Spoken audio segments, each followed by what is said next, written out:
आतापर्यंत कथेमध्ये काय झालं हे जाणून घेण्यासाठी कथेचे या आधीचे सर्व प्रकाशित भाग नक्की ऐका. चॅनलच्या होम पेजवर प्लेलिस्टमध्ये कथेचे सर्व भाग उपलब्ध आहेत. वळूया आजच्या भागाकडं. दुसऱ्याची बायको भाग 19. 12 वाजेपर्यंत येतो म्हणाले होते ते लोक, अजून आले नाहीत. ताराबाईंचाही फोन बंद येतोय. संगे, मी जरा चौकापर्यंत जाऊन येतो. सोपान मामा पायात चप्पल सरकवत म्हणाले, तुमच्यासाठी चौकातच उभे असतील ते लोक, नाही? येतील थोड्या वेळात. उगी उन्हातानाचं हिंडू नका. मामी मामावर गरजल्या आणि मामा घातलेली चप्पल काढून परत घरात आले. थोड्या वेळानं त्यांनी परत ताराबाईंना फोन लावला. काय झालं? लागतोय का फोन? मामींनी विचारलं.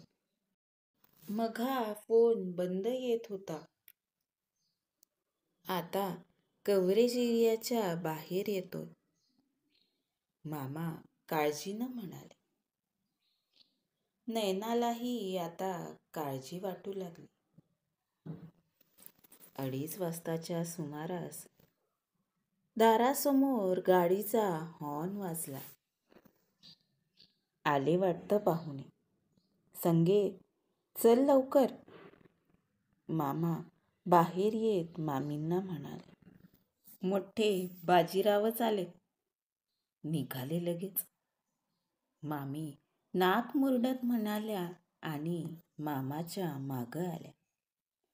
दीपकही मामाच्या मागं आला. मामा धावतच बाहेर आले. त्यांनी हसून पाहुण्यांचं स्वागत केलं. उशीर झाला यायला. मी केव्हाचा ताराताईंना फोन लावत होतो, मामा म्हणाले. कामं असतात म्हटलं, रिकामटेकडे नाहीत आम्ही. नागपूरवरून इथं यायला वेळ लागतो की नाही? लीलाबाई ठसक्यात म्हणाल्या. हो हो, मी आपलं सहज म्हणालो, मामा म्हणाले.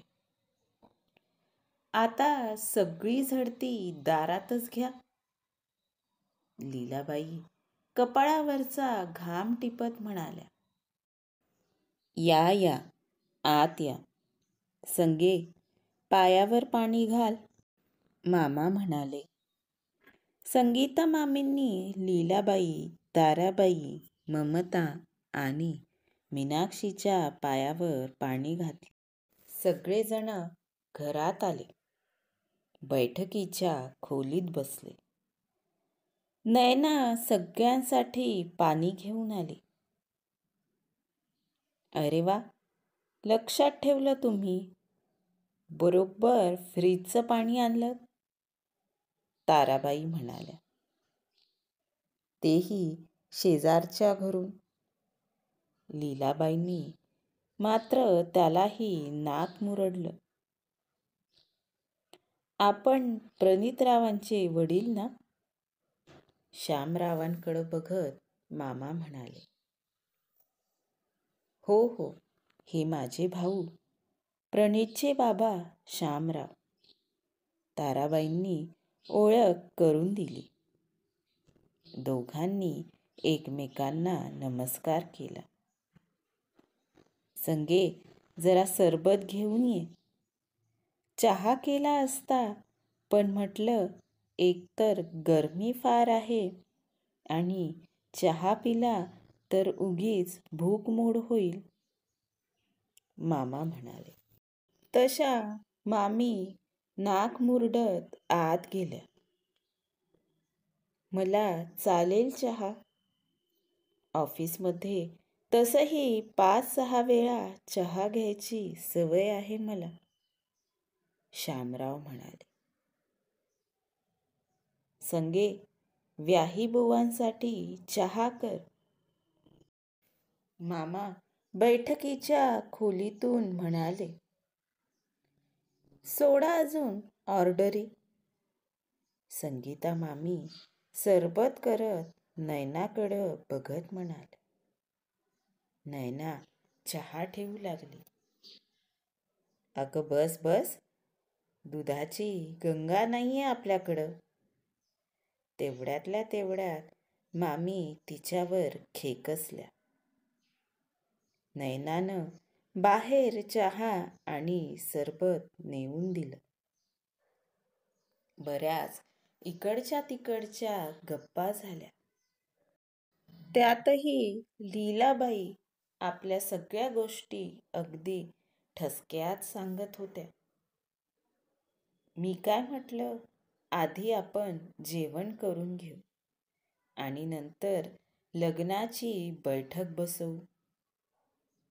मामा ताराबाईंकडं बघत म्हणाले. काही हरकत नाही, ताराबाई म्हणाल्या आणि संगीता मामी लगेच स्वयंपाक घरात गेल्या. जेवायला चला, ताट वाढले आहेत. संगीता मामी आतून येत म्हणाल्या. आतल्या खोलीत नयनानं सगळ्यांचे ताटं पंक्तीत वाढले होते. ताटाभोवती सुरेख रांगोळी काढली होती. मंद उदबत्तीचा सुगंध सगळीकडं दरवळत होता. आई आई आई ग, असं खाली बसून जेवायचं म्हणजे गुडघे दुखतात माझे. लीलाबाई खाली बसताना म्हणाल्या. जेवायला एवढी चांगली तयारी केली, ह्या आनंदात असलेल्या मामांचा चेहरा मात्र खर्रकन उतरला. तुम्हाला स्टूल आणि खुर्ची देऊ का? मामांनी विचारलं. राहू द्या, हे सगळं आधीच करायचं असतं. लीलाबाई रागातच खाली बसल्या. तायडे, आईला कधीपासून असं बसता येत नाहीये. घरी तर खालीच बसते आणि ताडकन उठतेही. ममता मीनाक्षीच्या कानात खुसफुसली. लीलाबाई तिच्याकडं डोळे मोठे करून बघू लागले. ममतानं स्वतःची जीभ चावली. पहिलाच घास खाल्ला आणि लीलाबाईंना ठसका बसला. खूप आगजाळ भाजी केलीये. आमच्याकडं एवढं तिखट खात नाही. लीलाबाई पाण्याचा घोट घेत म्हणाल्या. संगे दूध पोळी दे विहीनबाईंना. मामांनी फरमान सोडलं आणि संगीता मामींनी वाकडं तोंड करून दूध आणलं. दारात गाई आहे, पण खूपच पातळ दूध दिसतंय, लीलाबाई म्हणाल्या. आता उन्हाळ्यात एवढा हिरवा चारा मिळत नाही ना, तर मग जरा पातळच दूध येतं, मामा म्हणाले. आमच्याकडं बाई, मी तर दुधाचा वरवा लावला आहे. त्या दूधवाल्याला सांगूनच ठेवलं आहे. 4 पैसे जास्त घे, पण दूध चांगलं दे, लीलाबाई तोऱ्यात म्हणाले. तायडे, कोणता दूधवाला येतो ग आपल्याकडं? आणि आई तर पाकिटचंच दूध आणते ना नेहमी, ममता मीनाक्षीच्या कानात म्हणाली. जेवना शांतपणे, कुठं तिच्या गोष्टीत लक्ष देत आहेस? साधा स्वयंपाक आहे, पण किती चवदार आहे बघ. खा पोटभर. ती बघ आता दुसऱ्या पदार्थालाही नावं ठेवते की नाही. मीनाक्षी म्हणाली तसंच लीलाबाईंनी जेवताना अगदी सगळ्या पदार्थांना पोटभर नावं ठेवली. जेवणं आटोपली आणि सगळेजण परत बैठकीत येऊन बसले. सोपान भाऊ, तुमच्याकडून कोणी नातेवाईक नाही आलं का लग्नाची बोलणी करायला? ताराबाई म्हणाल्या.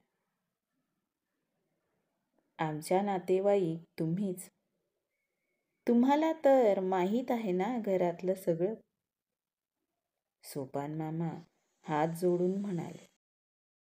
ठीक आहे, आपण सुरुवात करू. ताराबाई म्हणाल्या. हे बघा, आमचा मुलगा चांगला इंजिनियर झालेला आहे. त्यामुळं लग्नात सगळं तोलामोलाचं लागेल. लीलाबाई ठसक्यात म्हणाल्या. ताई, तुम्हाला माझ्या घरची परिस्थिती माहीत आहे.